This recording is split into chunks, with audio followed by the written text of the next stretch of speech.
Hello, class, and welcome to my final presentation for corrections and mental health. An area that had piqued my interest was the diversion programs in the juvenile justice system. To explain what that is it's an intervention strategy that is used to keep youth away from the criminal justice or the judicial proceedings, all while keeping them accountable for their actions and housed out of a community program. Diversion programs vary from low intensity to high intensity, and they also vary from city to city and even state to state.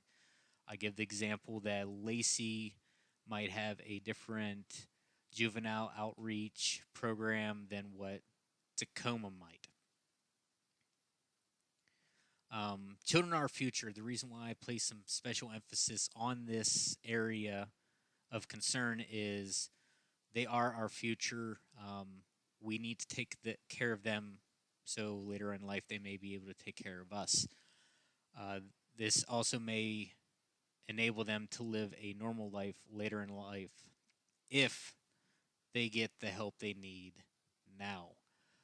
Statistics have shown 2015, Washington State alone, the number of juvenile offenders in residential placement per 100,000 is 130, and this is in juvenile court jurisdiction.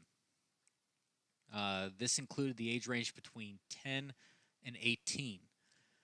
Males were the dominant gender in the juvenile justice system, but recent research has also shown that females are growing at a fast population. This is also creating problems for the juvenile justice system as it was not designed to house females, so it's actually creating more problems than it can probably solve at this time. We also know that for most offenses, black youth were arrested at higher rates than white. And this is another statistic that I've pulled up on the OJJDP.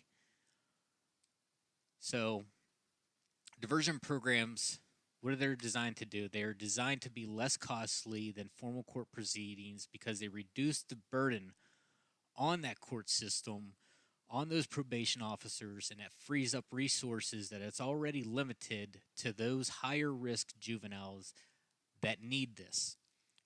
Statistics have shown that for one teen or one juvenile to be incarcerated per day is roughly $407.58, with a yearly total of $148,767 just to house one juvenile for 1 year. Now, if we just do some quick math in our head with 130 juveniles for Washington, that number adds up rather quick. Most youth arrested are for misdemeanors and status offenses. What a status offense is, showing right here, is status offense is an action that is prohibited only to a certain class of people and most often applied to offenses committed by minors, such as drinking, smoking, running away from home, skipping school. Sadly, when that juvenile is picked up, a record's created, and it labels them. It's part of a stigma, and it starts a downward spiral for that juvenile. 5 of the most common status offenses, not in any particular order, but truancy or skipping school. Number 2, running away, being absent from a home at least overnight without the permission from a parent or a caretaker or a guardian. Number 3, disobedient or defiant youth. Defiance or vindictiveness towards you and other authority figures will cause this juvenile to have a record. Number 4, underage drinking. Consumption of alcohol under a legally specified age. This even goes for tobacco. Number 5, curfew violation. Requiring a person to be home at a certain prescribed time as imposed by a parent or child. little status offenses that end up causing big problem for them later on in life. So, in order to kind of further understand this, we have to understand the teen brain. Research and studies have also shown that the brain is not fully developed until roughly the age of 25. Recent research has found that the adult and teen brains work differently. Adults think with the prefrontal cortex, which is the brain's rational part. This part of the brain that responds to situations with good judgment and an awareness of long-term consequences. Now, the teens process information with a amygdala, or it's about the size of an almond, and this is our emotional part of the brain. So, adults think rationally, teens think emotionally. So, for the target population of these diversion programs for juvenile justice, they are mostly centered on the low-risk youth, such as offenders, status offenders, and first-time offenders from traditional system processing. They're diverted out of that court proceeding or criminal justice path into these community-based programs. Some diversion programs may target high-risk juvenile offenders or youth with specific psychological needs, mentally ill, or those with substance abuse.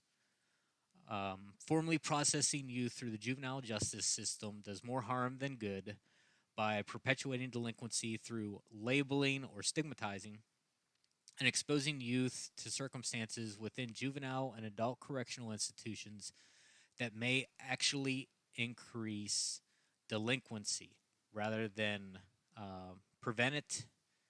It may raise the rate. Some of these effective programs can be seen here. Some of them that I thought was pretty interesting. Mentoring programs. We've all heard of Big Brother. There's also now bullying prevention programs, conflict resolution, and violence prevention curriculums. We all heard of the after-school programs that are helped to divert youth and keep them out of trouble. But here's some of them. Some of the major benefits, or the 4 major benefits of a successful diversion program, is the reduction of premature involvement in the deep end of the juvenile delinquency program or system. It's a reduction in out-of-home placements, especially for younger children, keeping them housed in the community, and not only facilitates a better, I believe, control, but it also has a better setup for success rather than them being in a foreign location and taking all that in. Maintaining youth connectiveness and engagement in the community by keeping the youth in his or her environment. Kind of like the same thing I just said. Reduction in cost compared to court proceeding. We do know that community-based programs are cheaper or less expensive than actually being in the actual criminal justice system. So, the Office of Juvenile Justice and Delinquency Prevention is an area that I pull most of my statistics off of. I know Jason probably has a free account or direct access to anything he needs there, but that's a little side joking on him. But it's also part of the Department of Justice. Some of the stuff I found in 2016, law enforcement agencies in the U.S. made an estimated 856,130 arrests of persons under the age of 18.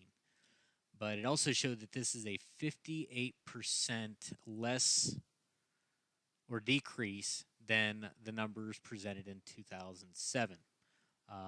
Another one that kind of stuck out when I was going down through these statistics was the property crime index for 2016 showed that 184,430 juveniles were arrested for property crimes. And in 2015, the number was 208,830.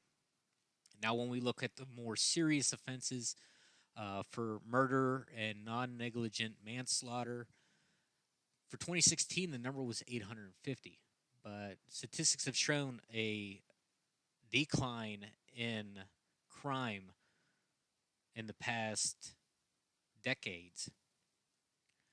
But on here, it also shows in 2015 that the number for murder was 790. So manslaughter and murder has actually increased from 2015 to 2016.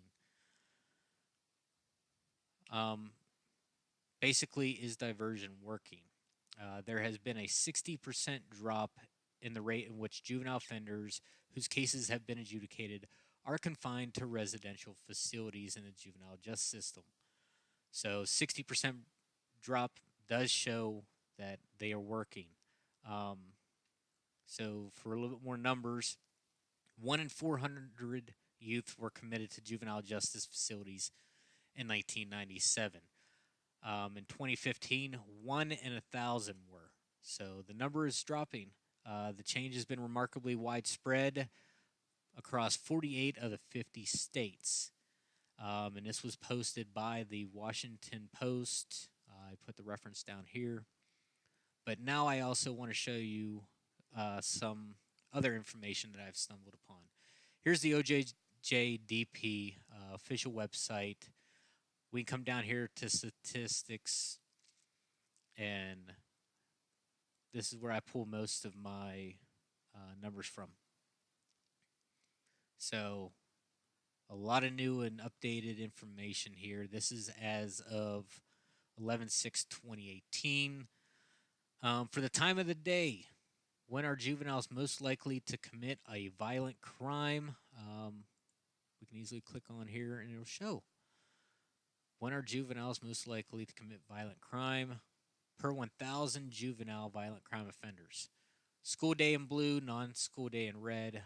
So between 2 and 4 p.m., so 3 p.m., there's 69.6 or 70 juveniles per 1,000 committing violent crime at 3 p.m. This is a great website and has plenty of information to review. Another thing I stumbled upon was on the DSHS Washington website. It shows Washington State is only one of 3 states that does not have, in effect, an age restriction and has broad eligibility for any criminal offense for discretionary waivers from juvenile court to adult court, meaning juveniles can be easily tried as an adult here in Washington State. Youth as young as 11 years old to be found by a juvenile court to be capable of committing a criminal offense and be transferred and charged in adult court. Here's the RCW code of 13.40.110. But 672 youth were charged and sentenced in adult criminal court over the 5-year time period from 2009 to 2013. So this is some information that we need to look at, and maybe Washington State needs to change. But as of for my presentation, this is the end of it. I thank you all very much.